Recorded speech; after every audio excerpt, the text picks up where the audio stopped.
Southeastward from the Cape, off the distant Crozets, a good cruising ground for right whalemen, a sail loomed ahead, the Goney, Albatross, by name.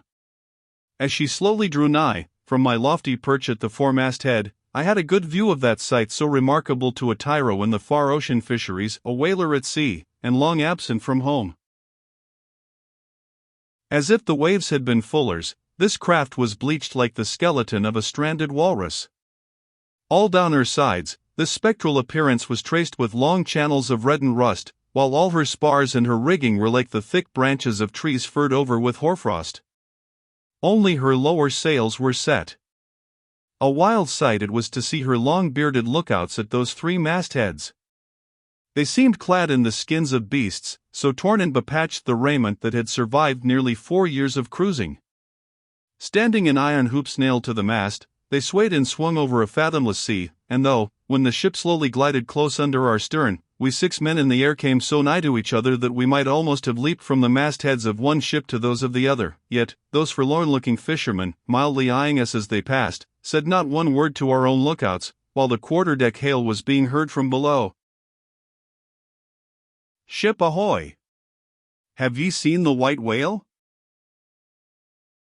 But as the strange captain, leaning over the pallid bulwarks, was in the act of putting his trumpet to his mouth, it somehow fell from his hand into the sea, and the wind now rising amain, he in vain strove to make himself heard without it.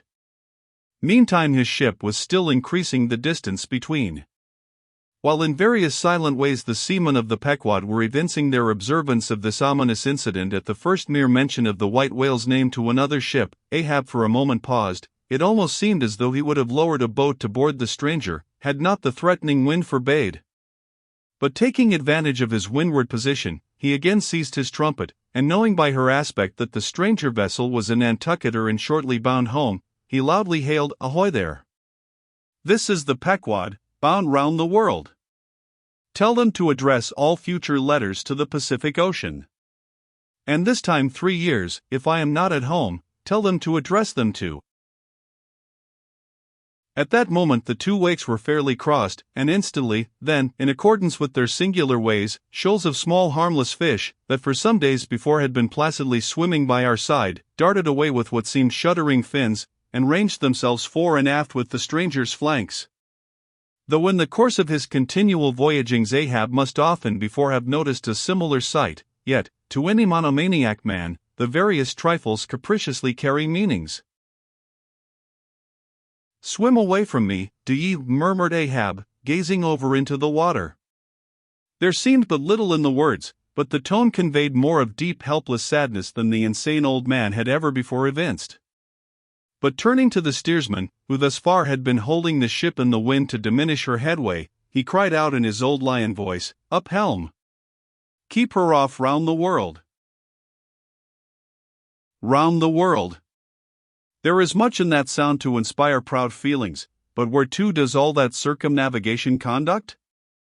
Only through numberless perils to the very point whence we started, where those that we left behind secure, were all the time before us.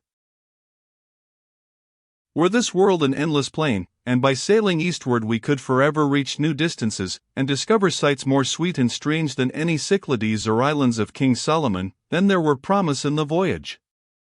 But in pursuit of those far mysteries we dream of, or in tormented chase of that demon phantom that, some time or other, swims before all human hearts, while chasing such over this round globe, they either lead us on in barren mazes or midway leave us whelmed.